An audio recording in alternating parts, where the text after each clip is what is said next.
How do you hear the voice of the Holy Spirit? How do you strengthen your spiritual gifts? How do you start or grow in ministry? What does one have to do in order to have a more effective prayer life, become a bolder witness, or overcome sin? All of these questions and questions like these really come down to one thing: spiritual growth. When you grow spiritually, everything about you changes and improves. Now, it's important that you remember that your growth is a work of the Holy Spirit, but His work requires your participation. So, what are the things one must do in order to grow spiritually? Well, there are many things which can contribute to your spiritual growth, but for the sake of simplicity, I will briefly focus on just 3. Here are 3 keys to spiritual growth. Number 1, the Word. But they delight in the law of the Lord, meditating on it day and night. They are like trees planted along the riverbank, bearing fruit each season. Their leaves never wither, and they prosper in all they do. That's Psalm chapter 1, verses 2 and 3. Now, this may seem obvious, but it's vital that you commit to knowing the Word of God.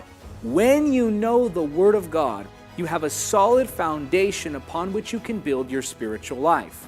Now, when I tell you that you need the Word, I don't just mean that you need the verse of the day or a video that you watch online. And no, not even this video is a substitute for receiving the Word of God. I'm talking about getting into the Word of God in depth. I'm talking about reading chapters and chapters at a time. Knowing the Word of God brings depth to your spiritual life, protects you from deception, gives power over temptation, clarifies the voice of the Holy Spirit, and strengthens your ability to stand strong even in difficult seasons.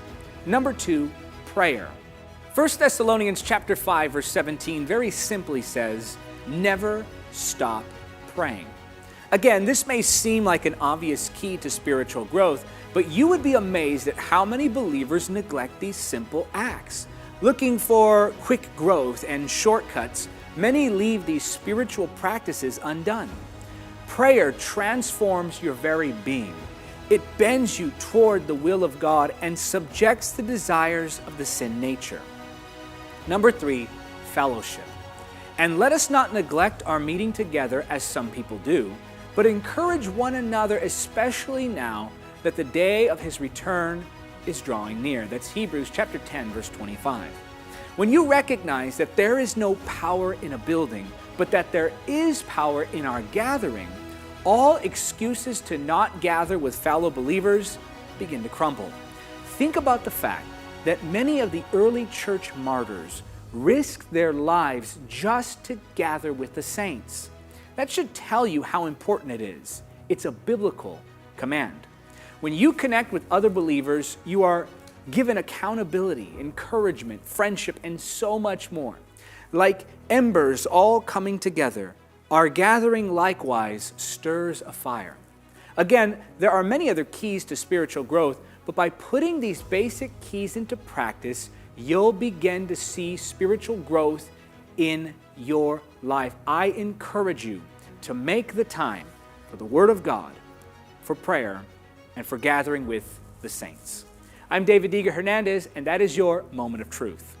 For more free teachings like this, make sure you're signed up to my emailing list so that I can send you weekly emails with content that will help you to grow spiritually. Go to davidhernandezministries.com/email.